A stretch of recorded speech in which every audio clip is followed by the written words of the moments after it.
Danke bafethu, welcome back to Nkulisa wakho. Ngicela ningakhohlwa ukulike and subscribe. Owayedlalile i-Kaizer Chiefs bafethu uTshepo Masilela uthi i-Kaizer Chiefs kumele ithole ucoach omusha laphana. So nasi statement sakho bekhuluma laphana ku-Soccer Beat ethi-ke for the past 5 games bafethu laba bobawu-2 yibo bebathatha ama-decisions noma bebathatha iy'nqumo laphana. Uthi manje kumele sihlale sibheke si-analyze ukuthi okay, for the past 5 games benzeni ngempela, where are they going and where are they taking i-Kaizer Chiefs overall. Uthi i-style of play and everything, because of that's where i-decision ikhona. Uyasho ukuthi bayabagcina noma bayabahambisa based on lama 5 games abawabonile. Uyasho ukuthi uyabuza ukuthi are we always dominating, usho ukuthi i-Kaizer Chiefs ihlezi dominator kuma-team. Uthi-ke I don't see i-team ene-consistency laphana, kusho ukuthi uyabadawutha nalabo coach labo ukuthi bangenza izinto zenzeke for i-Kaizer Chiefs. I mean ku-last game ye-Kaizer Chiefs uthe le last game abayidlalile uthe they looked promising, ukuthi namhlanje bangabonakala be-right but kusasa bangaba bit off. So uyasho ukuthi they're not creating chances. Now all of a sudden there's no consistency laphana ku-Kaizer Chiefs ku-starting 11 sabo. Kusho ukuthi abakabi ne-starting 11 ku-Kaizer Chiefs lesi abasithembayo bona. Uthi awazi nokwazi ukuthi bazoselecta bani laphana ku-next game. Uthi ubona nje ama-issues noma iy'nkinga za-last season. Uyasho ukuthi last season kula beba-complain khona, bebangazi even na last season laphana ku-Kaizer Chiefs ukuthi obani i-core ye-team. Uthi for yena i-Kaizer Chiefs ngabe iy'tholele ucoach noma kumele ithole ucoach omusha laphana.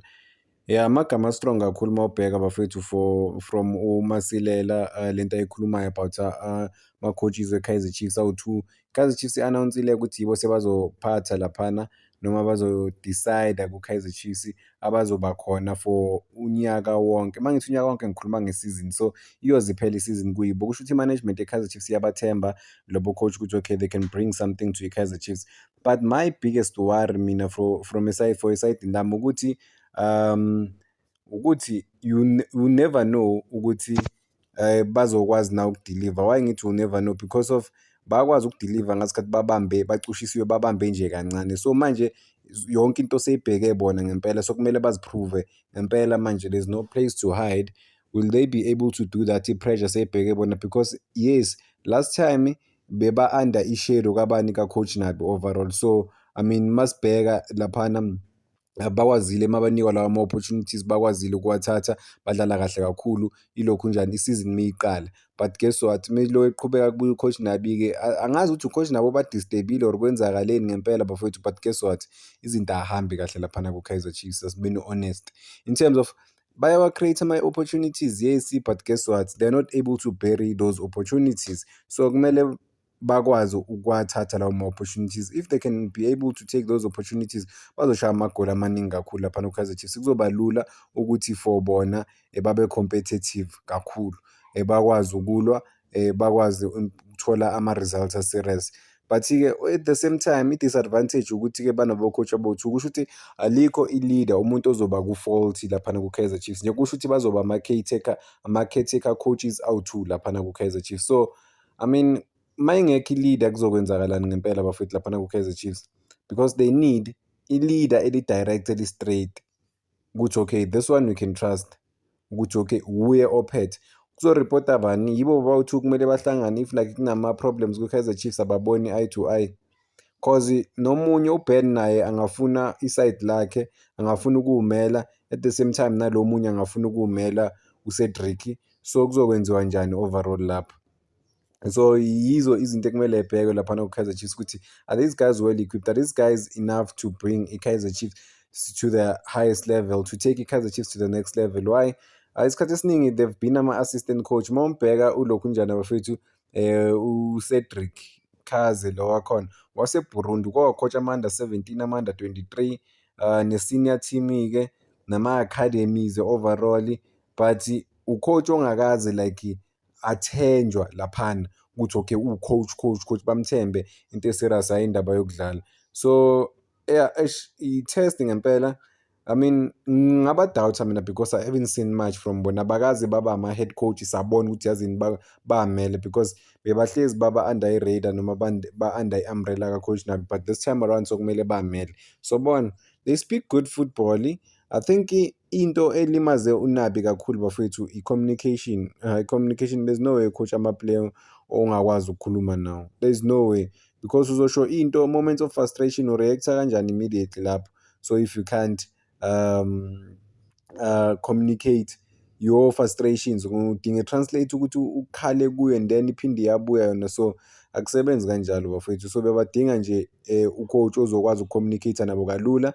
Unfortunately-ke ucoach Nabi akakwazanga ucommunicate kahle nama-player. Yes, ubalethela izinto, but i-communication bokuyi-major point bafethu. You cannot coach abantu ongalokhu njani ongakwazi ukucommunicate nabo direct. Udinga umuntu at some point ukuthi asize, yabo. So big red flag from ucoach Nabi. uBen yena-ke, uBen Khalil naye same thing, akanayo like irekhodi ukuthi uke wacoach i-team enkulu. Naye nje uyi-analyst, izinto ama-background mawuthi uyabheka ukuyaba i-video analyst, ukhatha i-assistant second, is it i-first assistant coach manje, but-ke is still growing lento leyo yokuba i-coach. Big project for bona. If they can pull it off, I think bangakwazi ngempela, possibly Kaizer Chiefs ingakwazi ukubanika i-renewal entsha, because ama-contracts wabo ayaphela. But guess what, if bangakwazi ukwenza kahle laphana i-Kaizer Chiefs izokwazi ukuthi okay, nenze kahle, nikwazile ukudeliver ama-results, you are able to use the squad that we have and bring the best out of ama-players, bazobanika i-renewal for bona.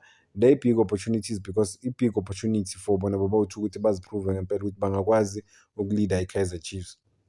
So bona, only time will tell. I think so thina sohlala sibabukele laphana ukuthi bazodeliver kanjani, nanokuthi are they fully ready, are they fully equipped ukuthi balide i-Kaizer Chiefs. Kulula masiyikhuluma lento le up until uyibone na ukuthi if uzocoacha lese i-team enkulu and wuwe kumele manje ube yi-head coach laphana, yonke into ibheke wena, i-problem lento akusiyinto encane. Singayibheka siyithathe kancane, but guess what, i-problem is serious. Coach laphana ku-Kaizer Chiefs benzani, bahlanganisa o-coach abawu-2, hhayi asazi. But-ke amanye ama-fans when they react to ama-clip wami, ngiyabona ukuthi they really believe ukuthi labantu abawu-2 bangakwazi ukusolve iy'nkinga ze-Kaizer Chiefs, but i-pedigree bafethu abanayo ukuthi bangasolve iy'nkinga ze-Kaizer Chiefs. Asibeni fair, they don't have a pedigree, they have a lot to prove ebholeni overall ukuthi they can do it, they can pull it off. If they can pull it off, athina sobashayela izandla sibancome, sisho ukuthi hayi benza umsebenzi omuhle kakhulu. If they can't pull it off at the same time, i-pressure ayikho kakhulu kubo. Why? Because abakaze vele ba-coach to the highest level, so at the highest level, so I mean it's less pressure. Abantu bazothi we expected this thing, cause isizini inde bafethu, isizini ayidefine by amalokhu njani ama-win awu-2 awu-3 awu-4. Isizini idefine i-30 games laphana ku-PSL plus nama-cup competitions okhompyutha kuwo.